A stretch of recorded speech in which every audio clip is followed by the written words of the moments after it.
Перед отъездом семьи Владыкиных на север пришла телеграмма от Жени Комарова. Он сообщал, что получил разрешение на выезд, уже куплены билеты на пароход. Теперь семьи Кабаевых и Комаровых охватили противоположные чувства. В одной радовались, надеялись на долгожданную встречу, во второй скорбели и тосковали перед разлукой. И в той, и другой семье постоянно находились молодые братья из христиан, разделяя радость и поддерживая унылых. Беседы затягивались до утра. Молитвенные служения укрепляли дружбу, родители Наташи без конца напутствовали молодых. Предотъездная суета сводила время отдыха на нет. Одним словом, до самого дня расставания духовная жизнь наших героев пребывала под гнетом будущих испытаний. Но вот наконец настал день отъезда, собраны вещи. Сотворена прощальная молитва. Печально посмотрела Екатерина Тимофеевна на зятя и без слез обронила: "Теперь иди". Провожающих оказалось так много, что Павла и Наташу взяли в кольцо. Протянутые руки, прощальные поцелуи, слезы, объятия, смех окружающей толпы — все смешалось перед их взором. Павел и Наташа долго еще стояли в тамбуре. Слезы размывали очертания лиц друзей и перрона. Кто провожал друзей и родных, тот знает. Вскоре цветущая панорама города сменилась унылыми пейзажами. Потом пошли казахские степи. Сладость их совместной жизни в преддверии испытаний омрачалась тревогой. Через неделю за окнами побелело. Наташа поежилась от холода и назвала эту прохладу стужей. Павел только улыбнулся в ответ и крепче обнял свою подругу. В Новосибирске навестили знакомых. Те свели их на собрание. Павел с радостью обнаружил друзей, с которыми встречался на пересылках. Гостей приветили, но основное внимание уделялось пожилому, крупному мужчине с тяжелыми веками на властном лице и подвижному человеку с умными глазками. Это были братья Филипп Григорьевич Подковский и Артур Осипович Мицкевич. Павел не понимал, почему они оказались в центре внимания. О братьях этих уже слышал от своего тестя, видел их. Настороженное внимание гостя заметил Подковский. Он встал, обратился к Павлу: "Я вижу у нас нового брата и сестру. Давайте познакомимся". Павел представился, улыбнулся, жестом поднимая супругу. "Это моя спутница Наталья Гавриловна. 2 месяца назад мы сочетались. Едем к месту жительства на север. Она согласилась разделить со мной участь отшельника. К вам зашли как к родным по духу". "Как это прекрасно!" Подковский широко развел руками, как бы приглашая присутствующих высказать всеобщую радость. "Может, вы желаете принять участие в слове?" Павел охотно согласился. Он раскрыл книгу Иисуса Навина на 24 главе и прочитал стих 15. «Изберите ныне себе, кому служите, богам ли, которым служили отцы ваши, бывшие за рекою, или богам амореев, в земле которых живете. А я и дом мой будем служить Господу». Друзья мои, мы намного счастливее того израильского общества, к которому обращался Навин, потому что наши отцы служили только истинному живому Богу, и многие закончили свою жизнь в страданиях, отстаивая чистоту и святость служения. Да, их уже нет, но остаемся мы с вами, и с нами тот дух самоотверженности, который почивал и на них. Так вот, почил ли дух и на вас? Об этом следует рассудить. Рассмотрим прочитанное место и спросим каждый сам себя: истинно ли мы служим Господу? Ибо если я не служу ему, то как же будет служить ему дом мой? Нет ли среди нас тех, кто считает, что дом его служит Господу, а на самом деле не так? И нет ли разногласия в служении? Есть ли гарантия того, что мы служим Господу, а не чужим богам? Вот Навин весьма уверенно говорит: «Я и дом мой будем служить Господу». Почему он так утверждал? Потому что и он, и дом его, воспитанные в духе, имели право так сказать, потому что следующие стихи из этой же Библии: «Будем служить Господу, потому что он служил ему от юности и оправдал это служение до смерти». Израиль тоже клялся: «И мы будем служить Господу». Но в действительности он не служил ему, потому что не служили ему до этого, и как они могли служить после?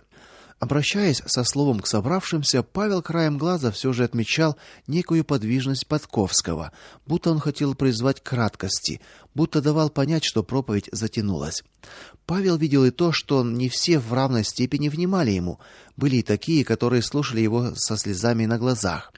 Стоило ему завершить беседу, как Подковский тут же встал и, скорехонько призвав к молитве, заторопился.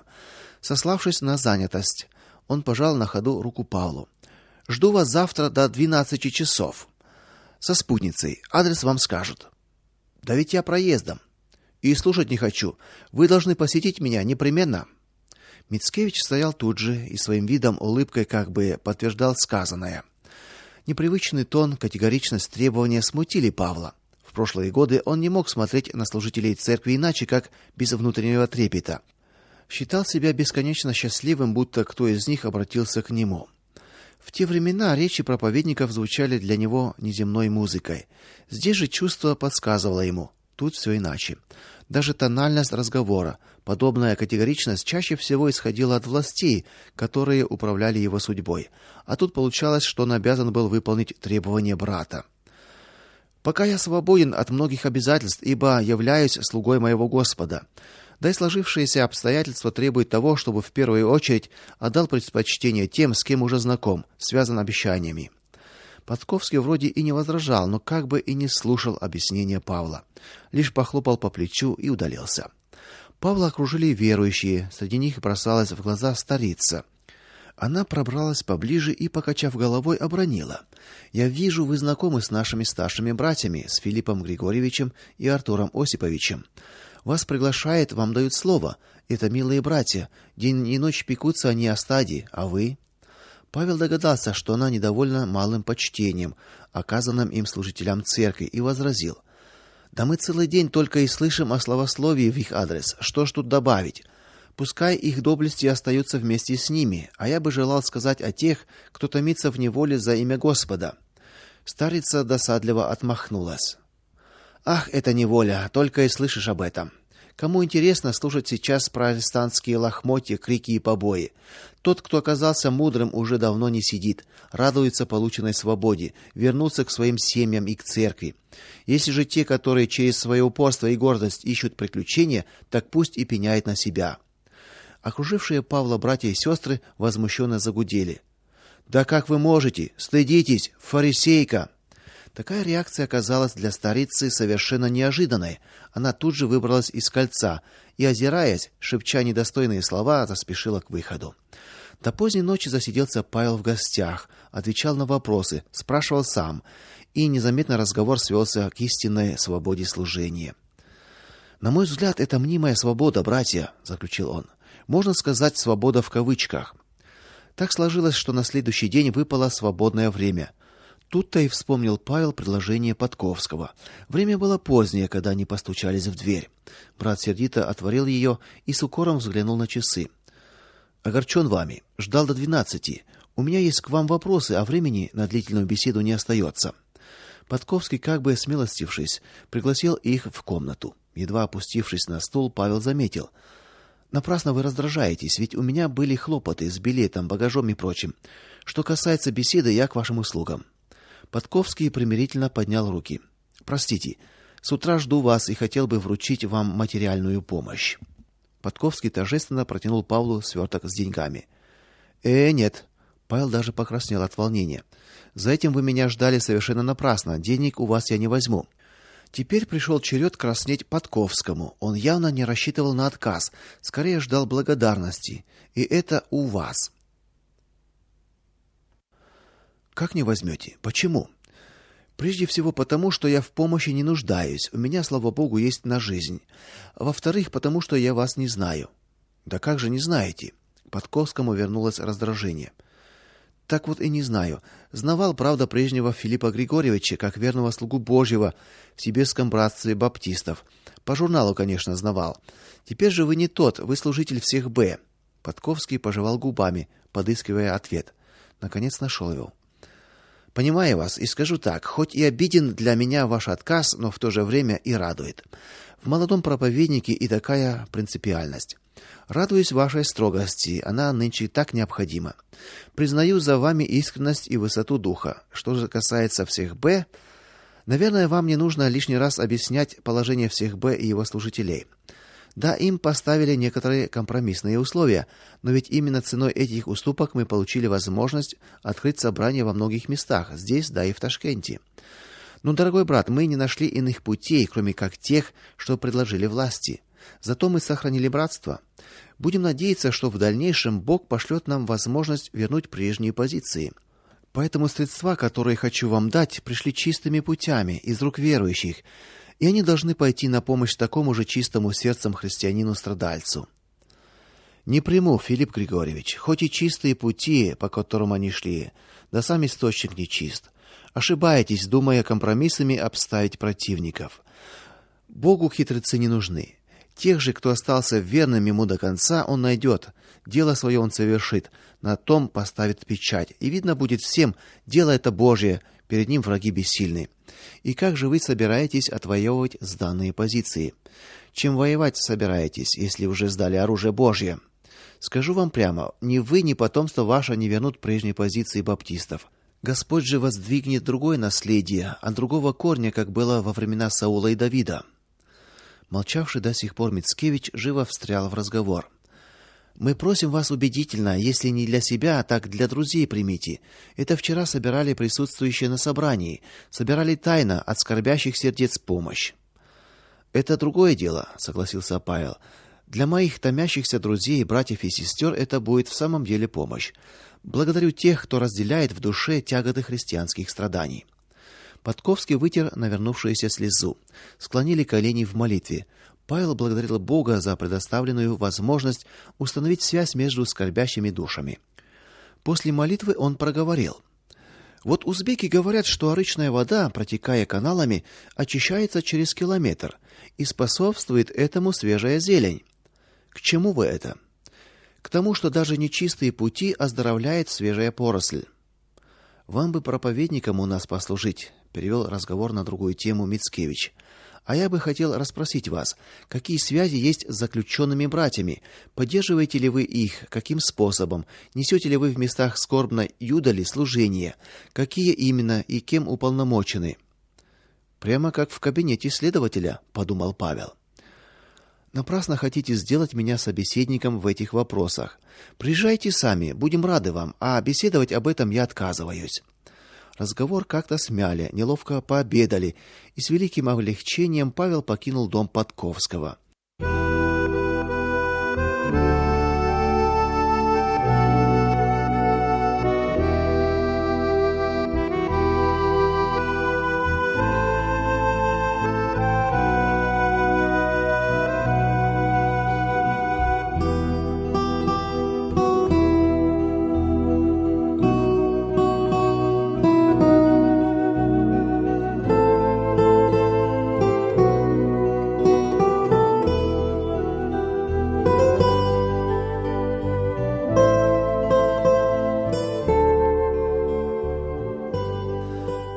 Павел старался постепенно приучать жену к суровому климату. С этой целью сделали остановку в Иркутске. По адресу, данному им новосибирцами, нашли семью верующих. Хозяйка, сестра Варя, накормила гостей вкусным обедом. Вечером посетили собрание. Служение оставило у Павла удручающее впечатление. Присутствующие слушали вяло, выглядели сонными. Хор, которым руководила Варя, нестройно заключил богослужение. По дороге домой сестра Варя открыто жаловалась Павлу. Нам разрешили собираться совсем недавно. Павел Петрович, если бы ты только знал, каких трудов стоило мне собрать сидящих по домам да по уголкам. А где брать средства? Наконец нашли кое-что. Выпросили дом для молитвы. Настала новая забота, где искать пресвитера. Тут я вспомнила старое. Был у нас такое, думала, обрадуется, коли вновь позовем. Так нет же. Брат этот пошел работать в театр. Зарабатывает довольно прилично, и как узнал, что община не сможет компенсировать ему зарплату, сразу отказался. Нашли другого, инвалид, ногу потерял. Слава Богу, он принял предложение без всяких условий. Для хора нет ни баса, ни тенора. А как без них? Вот и хочу посоветоваться, не пригласить ли кого за плату. Как считаешь? Павел сначала слушал рассказ Вари с вниманием, а когда она коснулась вопроса денег, подумал, не шутит ли. Нет, говорила серьезно. А давайте вместе порассуждаем. Вот вы хотите рублей за 600 нанять профессионала. Ну, этакого потрепанного баса, может, даже из тех церковных певчих, изгнанных за пьянство. Или тенора из театра. Так ведь и он меньше, чем 108 не возьмет. Потом уж и пресвитера подыскать придется за тыщенку, не меньше. Тогда и вывеску на доме молитвы сменить надо. Написать что-то вроде «Клуб для бывших». Ну, брат, и выдали же вы меня, без обиды рассмеялась Варя. Да, сестра, дом Божий не балаган, к которому люди побегут в надежде увидеть зрелище. К нему и подходить-то надо не иначе, как с постом и молитвою, да со страхом Божьим. Огорчительной показалась Павлу и домашняя обстановка Вари. Муж ее тихий, вдумчивый христианин, никакого голоса не имел. Всем распоряжалась суетливо и безалаберно только хозяйка. Даже ее мать пожаловалась Павлу на властность и неуступчивость дочери. За ужином сидели, опустив голову. До того неловко чувствовали себя перед тихим мужем, застенчивыми дочерьми, кроткой бабушкой. Варя же командовала всеми без разбору. 2 или 3 раза Павел взглянул на нее с недоумением, и сестра заметила это, смутилась, сбилась со своего тона. "Нечто осуждаешь за что-то?" потупясь спросила она. "Если хотите правды, так слушайте. Муж у вас хозяин рачительный, спокойный и рассудительный. Ему бы и руководить домом, а вы..." Варя попросила не продолжать. Ладно, я вот вам сейчас выскажу все, что он может. Свое недовольство хозяйка изливала под угрюмое молчание всех присутствующих. Павел понял, что пора прощаться. "Сейчас, видно, ваше время, дорогая Варя, но оно кончится. Смотрите, как бы не оказаться вам в жалком положении". Муж Вари заплакал и просил молиться о них. Он же проводил их к поезду. Впереди лежал Владивосток. Этот отрезок пути Павел посвятил рассказу о памятных местах, мимо которых проезжали. Жизнь Павла как бы вновь проходила перед глазами Наташи.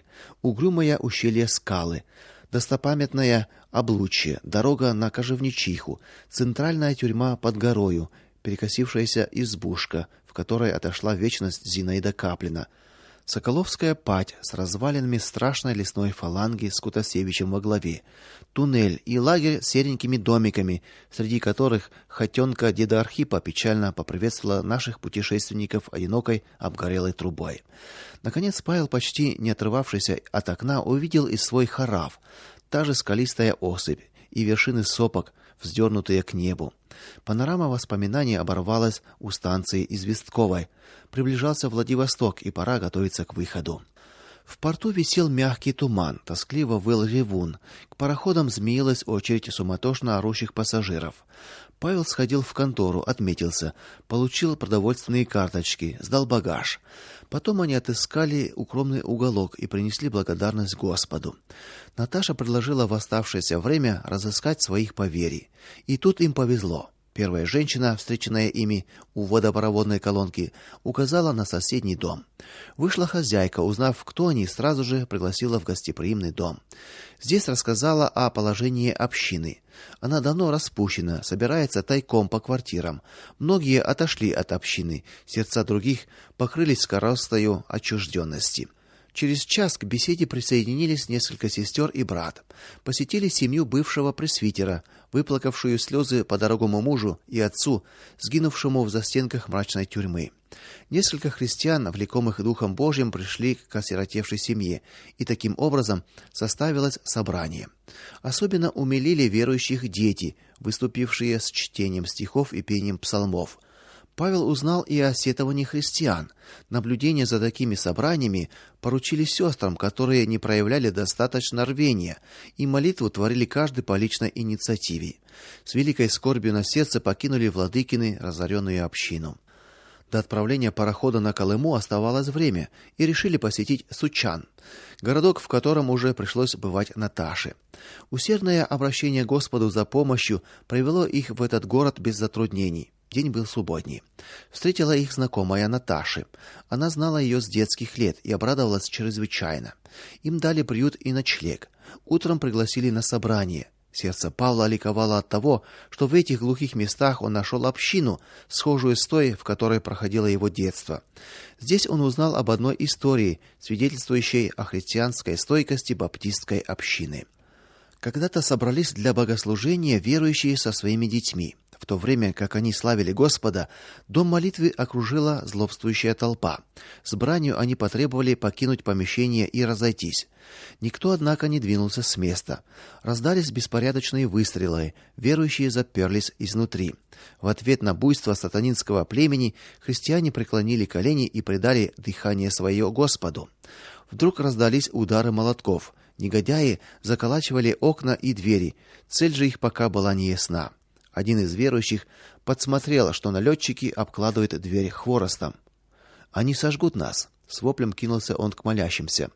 В самом деле, в доме молитвы запахло дымом. Слабонервные закричали, заплакали дети. Огонь стал быстро охватывать здание. В собрании началась паника. Тогда пресвитер возвысил голос: «Братья и сестры, во имя Иисуса Христа призываю вас к спокойствию». В зале наступила тишина. Слово Божие говорит нам: возлюбленные, огненного искушения для испытания вам посылаемого не чуждайтесь, как приключение для вас странного. Я же говорю вам, это не странное приключение, это путь наших отцов и дедов, путь первых христиан. Очевидцы рассказывают, что в эти минуты лицо проповедника осветилось и просияло неземным светом. Если угодно Господу, чтобы нам и детям нашим прославить его этой мученической кончиной, то он придаст нам дух твердости и мужества. Возьмемся за руки, встанем на колени и молитвенно запоем. Дым уже обволакивал помещение, многие кашляли, но уже звучали торжественные слова: «Ближе, Господь, к тебе, ближе к тебе. Хотя б крестом пришлось подняться мне, нужно одно лишь мне: ближе, Господь, к тебе, ближе, Господь, к тебе». Так стройно и созвучно пели собравшиеся в церкви, что невольно приходили мысли, будто сами ангелы присутствуют с ними. Страх остался позади. Даже дети перестали бояться проникающих струек дыма. Неожиданно гвалт за стенами смолк. Послышались другие звуки, будто строчили из пулемета. Вот уже все ближе топот большого количества бегущих людей. Новые удары по окнам и дверям. Солнечный свет ворвался в собрание. Распахнулись двери. «Выходи!» — раздалась властная команда. Молящиеся не шелохнулись. Тогда в дом молитвы вбежал командир регулярных войск и застыл в изумлении. Никогда прежде не приходилось видеть ему подобной картины. Через плечо заглядывали солдаты. Командир снял головной убор, постоял молча в благоговейном молчании и тихо отступил в сторону. Пресвитер призвал к молитве за спасение от ужасной смерти. Один за другим, ведя за руки детей, выходили наружу христиане, улыбаясь ошарашенным бойцам. Слушая этот рассказ, Павел с интересом приглядывался к лицам. Может, и среди этих христиан остались в живых те герои веры, которые были обречены огню. Павла пригласили сесть у кафедры. Наташу позвали в хор. Любопытство отражалось в глазах собравшихся. Что за гости? Тогда пресвитер предложил Павлу слово. Тема огненного испытания стала основой проповеди, с которой Владыкин обратился к своим единоверцам. В горячей молитве не меньше часа простояла церковь на коленях. Потом гостей пригласили к столу на трапезу любви. Вернувшись к месту временного обитания, наши молодые люди получили еще один приятный сюрприз. Их ждали Женя и Лида Комаровы. Друзья сердечно приветствовали друг друга. Павел немало времени отвел для повествования о своих путях. Женя подивился: «Ты принимаешь участие в слове? Кто же вручил тебе это право?» «Наши христиане при отъезде из Ташкента». Женя пожелал отметить эту новость благодарственной молитвой в уединенном уголке. Таковое нашлось на склоне ближайшей сопки. Женя поделился новостями. Владыкины узнали, что врачебная комиссия определила пагубность местного климата для здоровья Комарова и дала разрешение на выезд. 9-летнее пребывание на Колыме сильно подорвало здоровье брата, и, как он сам утверждал, не знал бы, как выжить без своей жены и дочурки, предвестников избавления. Владыкиным он оставил свою комнату с мебелью и даже продуктовыми запасами. Сейчас квартирку бережет комендант поселка, брат в Господе. Лида добавила, что даже посаженные ими овощи придутся впору в хозяйстве молодой четы. При этом игриво улыбнулась. Комаровы оформили проезд, погрузились в телячий вагон. В то время только теплушками и добирались ссыльные до родных мест. Здесь между друзьями произошел откровенный разговор. Поводом к нему послужило манерное поведение Лиды, не раз с неодобрением отмеченное Павлом. «Женя и Лида», — торжественно, но печально заявил он, — «Бог знает, как я благодарен ему за ту непомерную заботу, что вы проявили обо мне. Мы убедились, что наши судьбы переплелись, и отныне мы имеем право поправлять друг друга в житейских нескладицах. Я имею в виду поведение Лиды. Меня оно тревожит. Тревожит и твой внешний вид, Лида, и твое поведение. То, что для многолюдного Ташкента было незаметно, здесь бросается в глаза. Когда я впервые увидал тебя в телогрейке и ситцевом платьице, я сказал себе: вот истинная христианка-сестра. Через полгода ты уже наряжалась в модные блузки, в движениях появилось кокетство, в манерах притязания на внимание к себе. Вначале ты окружила мужа своего заботами, впоследствии не раз замечал тоску в глазах у брата. Видел, что он остается одиноким, в то время как ты благосклонно выслушиваешь поклонников. У тебя появилось кокетство. Многие слова свои ты стала сопровождать неуместными шутками. Ты не захотела рожать детей. Скажу тебе словами всевидящего Бога: грех лежит у твоих дверей, у твоего сердца пропасть. Он влечет тебя к себе, но ты должна найти в себе силы господствовать над ним. В свое время так было сказано и Каину, а он не послушался и убил брата своего. Муж твой становится все более чужим для тебя, чужим ты делаешь его и для дочери. Посмотри, какой ты приехала спасать мужа и какой возвращаешься с Колымы. Осмотри свое сердце на коленях перед Богом. Брат обличал мягко, сострадая при этом, а на сердце сестры его вспыхнуло раздражение. Она с жаром принялась доказывать, что ничуть не изменилась, что Павел не прав, тот лишь молча смотрел в землю. Кроткий вид его и терпение, с каким он выслушивал обвинения в свой адрес, сломили ее гнев, и, не выдержав, она расплакалась. Женя сидела с опущенной головой, точно и не присутствовал рядом. Правда задела и его. «Друг мой», — обратился к нему Павел, — «я не нахожу твоей вины, и ты прости меня за то, что высказал Лиде. Самое глубокое сочувствие к тебе живет в моем сердце, но замечаю, что твой духовный светильник гаснет. Тебе недостает огня и ревности, не раз отмечаемых в прошлом нашими братьями. Твоя природная кротость не сделала тебя блаженным, да вряд ли сделает без служения Господу. Тебе вновь требуется обновление. Мой тебе совет: по приезде не становись к служению без очищения». «Павел, дорогой брат мой, все вижу, все понимаю, все осознаю, и от этого страдаю. Молись за меня, не переставая, буду молиться и я». Неожиданно Лида тронула Наташу за рукав, щупая тоненькую ткань. «В этом наряде ты на севере не проживешь. Сними это, мне отдай, а сама возьми вот это». С этими словами она сняла теплую шубу и протянула Наташе. Она вопросительно посмотрела на Павла. Тот лишь молча пожал плечами, не зная, как расценить такой жест. Поколебавшись, Наташа согласилась. Простившись со своими друзьями, Владыкины добрались до порта. Стали ожидать посадки. Павел заметно волновался. Приближался решительный момент, с которого и начнутся их настоящие испытания. Неизведанное им чувство ответственности за другую душу овладело им. Наташа же, напротив, не испытывала никакой тревоги. Лицо ее оставалось безмятежным. И, глядя на счастливое лицо своей спутницы, на котором не было и тени волнений, успокоился и Павел.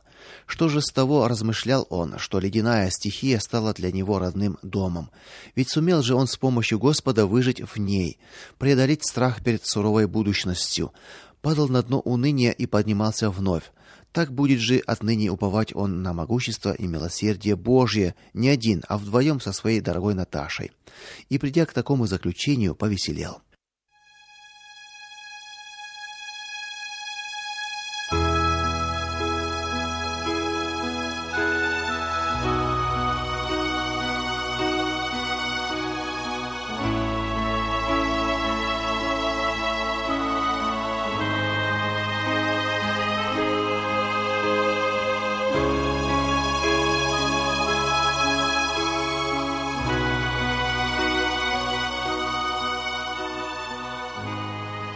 Началась погрузка.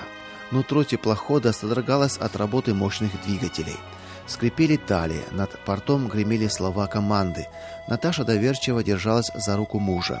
Все ей было в диковинку, но вот зазвенели якорные цепи и подняли трап. Басовитый гудок оповестил об отплытии. Весь следующий день Владыкины провели на палубе, любуясь безбрежными морскими просторами, наблюдая за свободным парением альбатросов и стремительными акульями плавниками. Увы, безмятежное любование длилось недолго. Резко похолодало, как только они вошли в пролив Ла-Перуза. За бортом все чаще стали попадаться льдины, а через 2-3 дня вокруг забелели ледяные поля. Однообразной и унылой жизни на теплоходе сопутствовала тяжелая качка. Наташу свалил приступ морской болезни. Штормило, корабль тяжело переваливался с волны на волну. С палубы сорвалась плохо привязанная машина и долго носилась с угрожающим грохотом, пока очередной вал не скинул ее в бушующий океан. В отличие от остальных пассажиров, попрятавшихся внутри теплохода, Павел подолгу стоял в укромном уголке палубы, наблюдая разбушевавшуюся стихию. Он любил встречаться с нею лицом к лицу. Свинцовые волны, сметающие все на пути, его не страшили. Жадностью ловил он соленые брызги, не ощущая холода, не испытывая тревоги. Лишь одно беспокоило его – состояние здоровья Наташи. К ней он не раз спускался вниз, успокаивал. Она лишь слабо улыбалась в ответ. Слава Богу, вот уже остался за спиной и этот отрезок пути. Проснувшись, увидели Магадан. За бортом сплошная ледяная каша. Потрепанный теплоход облегченно прижался к спасительной стенке причала.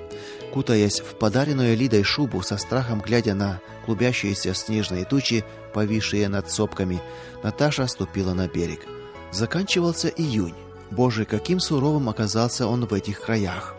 А Павел с видом победителя, преодолевшего опасный и долгий путь, ступил на Колымскую землю, чтобы в надежде на Господа вести дальше свой семейный корабль.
В полдень владыкины отправились на розыски Альберта Ивановича Кеши.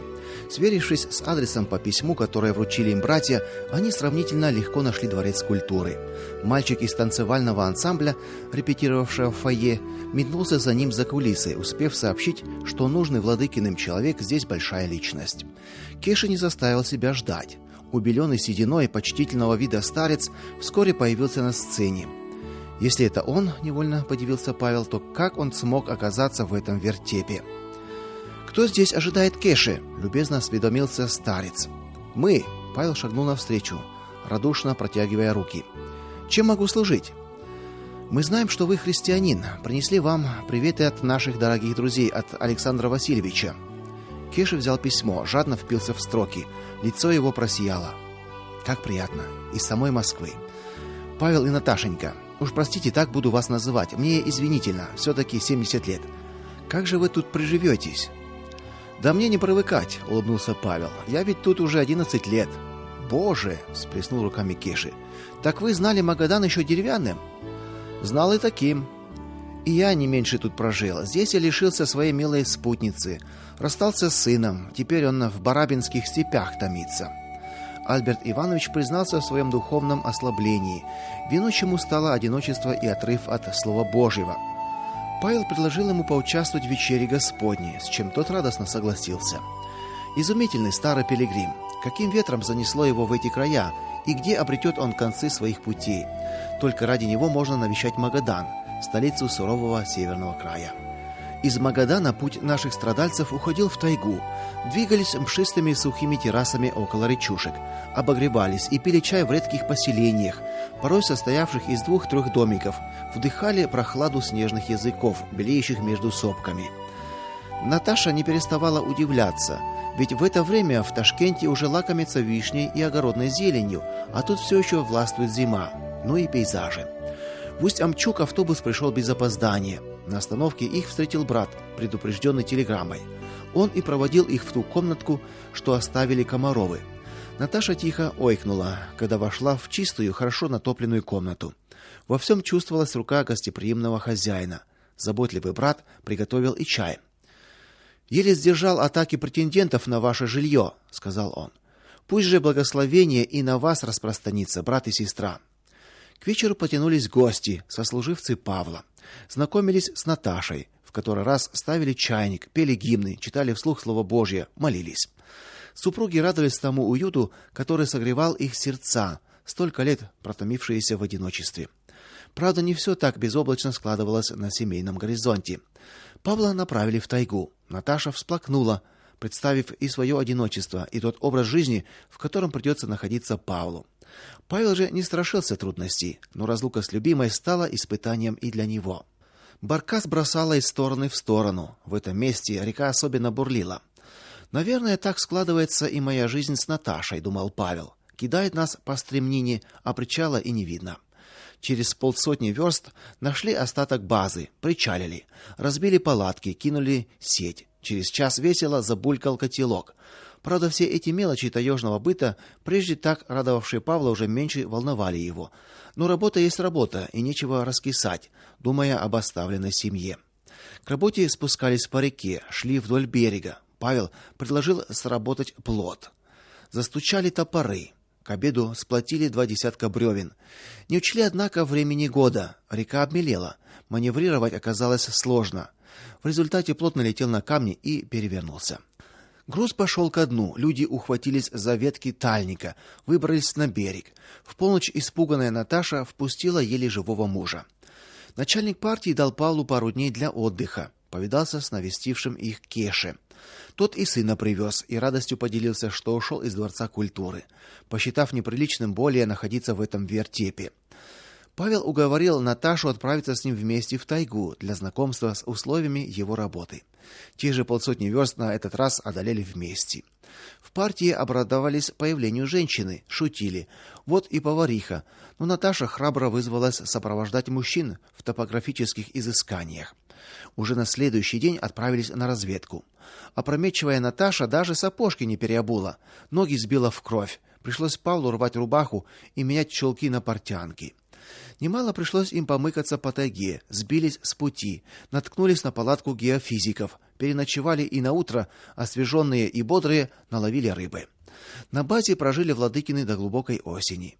Наташа много помогала мужу в вычислениях, переписи, а по возвращении устроилась кладовщиком. Участились встречи с верующими, и главным инициатором их оказалась Наташа.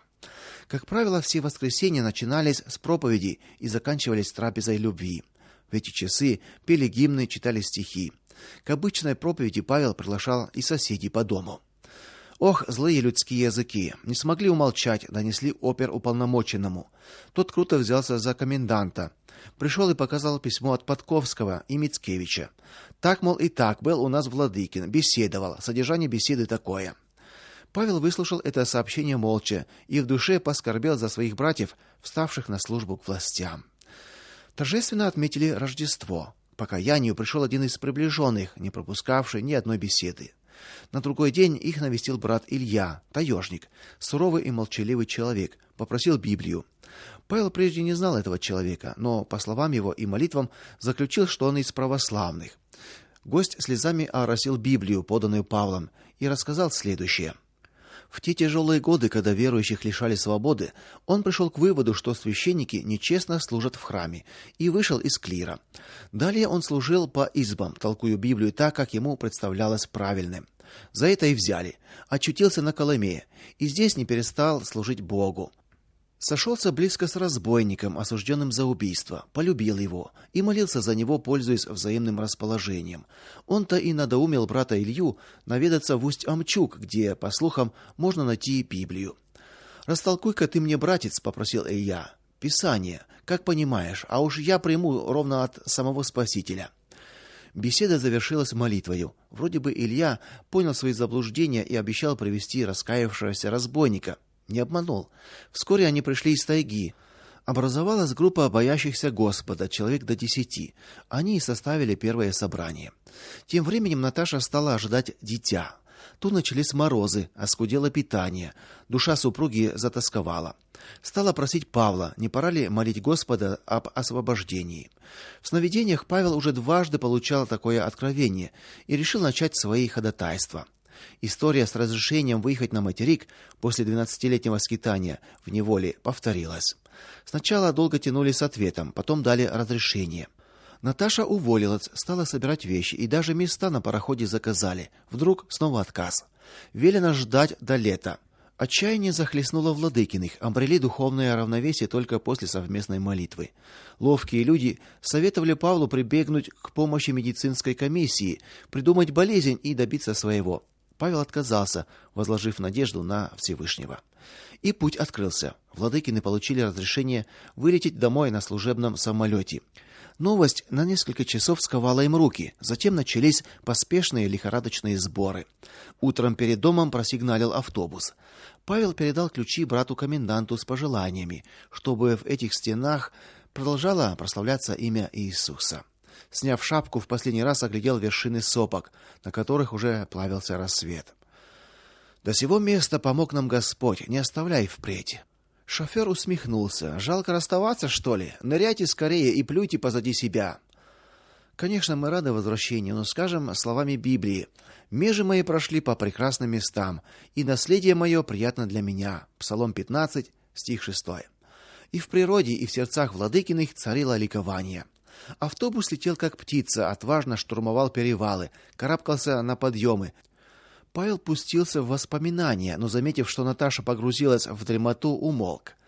Перед Наташей уже мелькали картины родного Ташкента. Только раз потревожил свою спутницу Павел, когда почти на подступах к Магадану показал лесную падь, где на распиловке у козла кончил свое мученическое поприще служитель русского братства баптистов Петр Яковлевич Винц. Кеша просиял, увидев на пороге дома супружескую чету.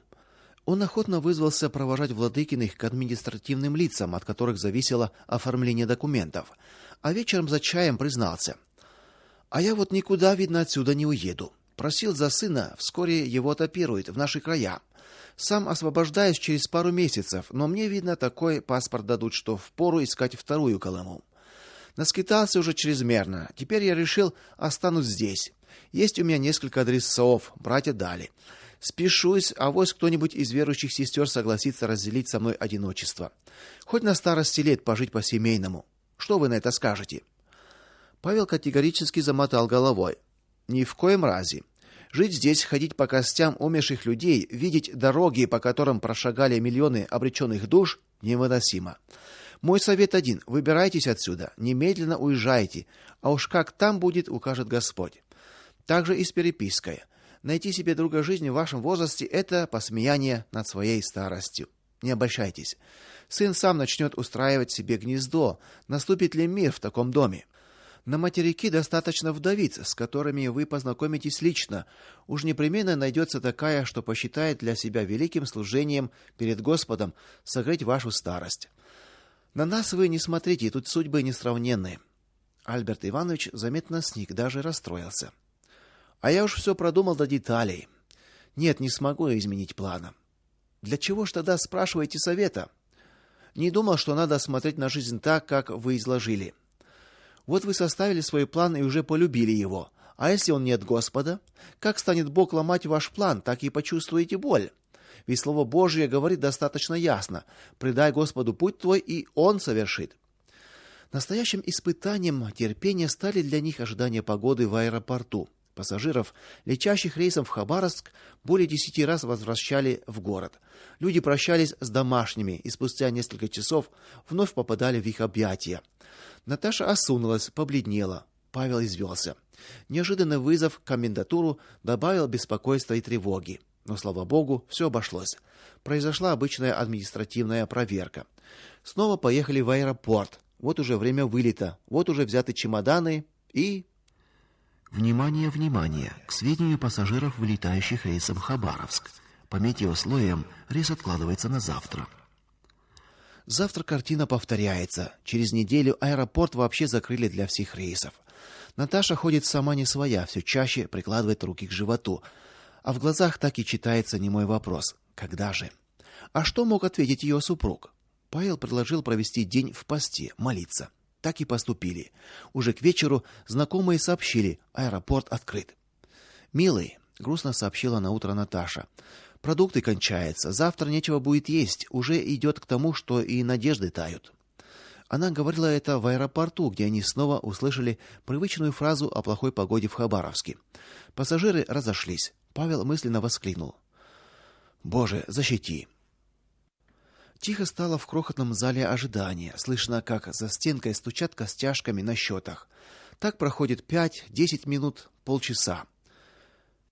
Внимание! Всем отлетающим до Хабаровска. Немедленно возвратитесь в аэропорт. Трасса открыта. Владыкины, не веря слуху, посмотрели друг на друга. "Ты слышал?" У Наташи выступили слезы. "Не ошиблись?" "Слышал, не ошиблись. Есть Бог, есть". В числе первых пассажиров Владыкины заняли свои места в самолете. Остальное проходило как в тумане. Слова последней команды, щелчок закрываемого люка, рев моторов, беспокойное дрожание фюзеляжа. За иллюминаторами поплыли постройки, внизу обозначился излом бухты. Много лет назад, будучи юношей с пылкой душой, склонившись к подруге, шептал Павел, я испытал робость при виде этих снежных суровых вершин и не знал, вернусь ли к жизни, к дому, к семье. Теперь возвращаюсь из Магадана и не один, а с дорогой подругой. Мое сердце ликует, в нем не осталось места для робости. Сверху, с небес, глядим мы на ту землю, где пришлось пострадать. Дай нам Бог всегда смотреть на земные страдания с подкрепляющей небесной силой. Вспомним, что говорит Слово Божье: сеющие со слезами будут пожинать с радостью. С плачем несущие семена свои возвратятся с радостью, неся снопы свои. Псалом 125, 5 стих. Окружающие пассажиры с удивлением смотрели, как два человека, мужчина и женщина, брат и сестра, взялись за руки и сияющими лицами запели на крыльях могучих орлиных.